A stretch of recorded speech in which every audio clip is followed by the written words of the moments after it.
In this lesson, we are going to be adding a little bit more movement to our enemy here. Now, as our enemy is patrolling, we want our enemy to look left and right, sort of be scanning the environment. And so let's go ahead and add in that movement. Now, first, I want to sort of randomize which direction it starts out turning its head towards. So I'm going to make a private bool called turn right.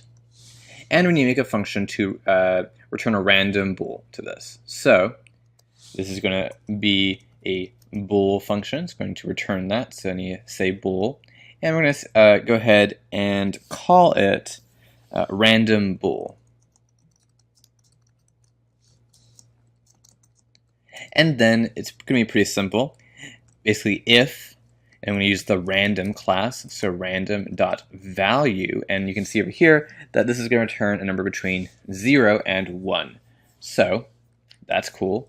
We can just compare that to see if it's greater than 0.5. If it is, then I'm going to return true. If it's not, so if it doesn't get in there, then we're going to return false. So there'll be a 50% chance that it'll return true, a 50% chance it'll return false. So there we go, we have that. Let's go ahead and assign that. So turn right equals random bool, just like that. Okay, cool. Now with that, let's go ahead and create our function to actually turn our head left and right. So we need to, it's going to be a void function. We're going to call it turn head. And we actually need one more variable. Let's go add that. We need something to store the head that we're going to be rotating. So it's a public game object. And we're going to call this, let's just call it robot head.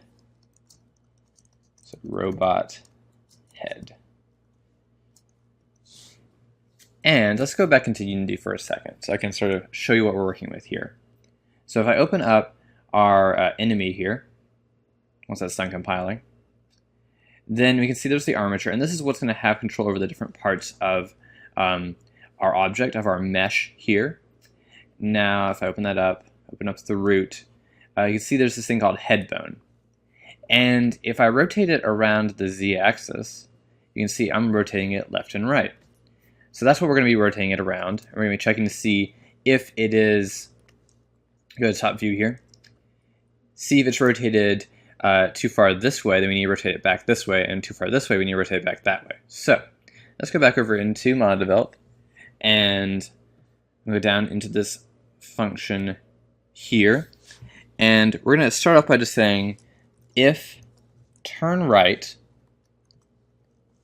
then we're going to put in the stuff to turn the head right, as well as a check to see if it's turned far enough and needs to turn the other way, then else, and this is going to be the turn left stuff. So with that, let's go ahead and put in the code that's going to actually turn the head. So it's going to be robot head dot transform dot, and we're going to use a new function. It's going to be the rotate function. And so all this does is it rotates around an axis we specify.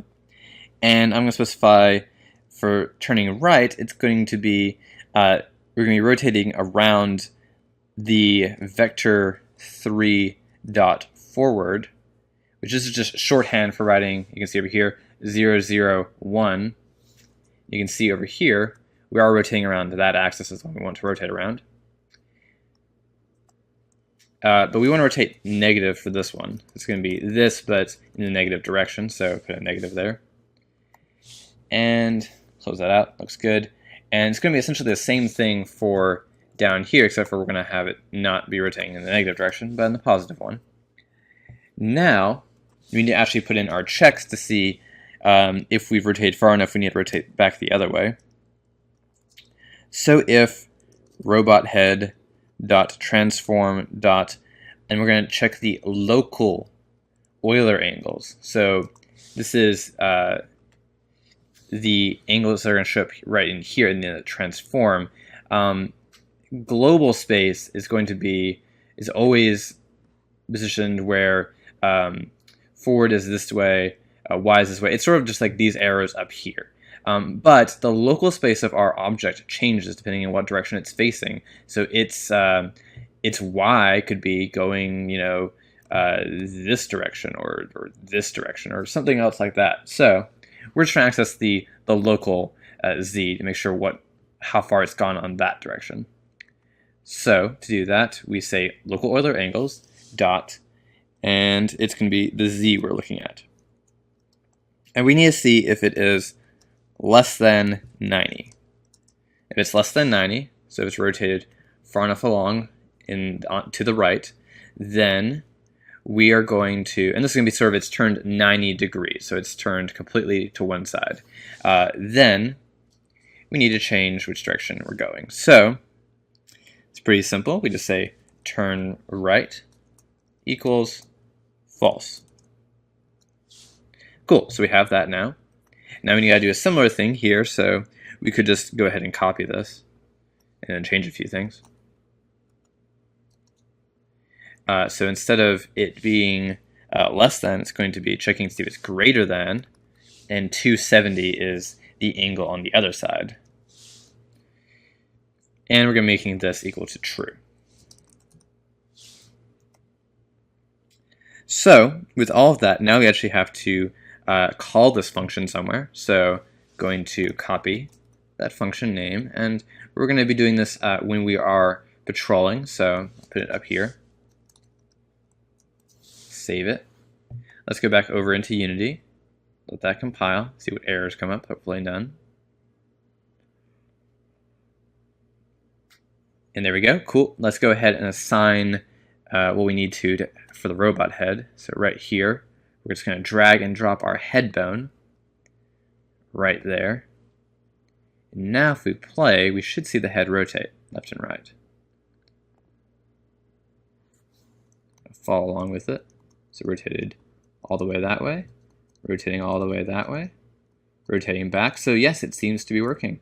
One more thing I want to fix very quickly is that right now, when we switch back to being in the patrol state from, like, say if our enemy is pursuing us and then we escape and then it goes back to patrol, we don't find the closest target again. So we need to make sure that our enemy isn't going to whatever waypoint they were going to a while back, really far away, because that's going to be strange. We want them to find the closest waypoint again. So when we are switching from pursue over to patrol again, so right here, let's go ahead and find the closest the index of the closest. And we can tell, so what happens when we use this is it's going to return an int. And we did this to find the current target. So in fact, we can just copy this line. That might be a little bit faster just to do it like this. And down here, go ahead and do it like that. And that should fix our problem. So, cool. Now that we're done with that, thanks for watching, and I'll see you in the next lesson.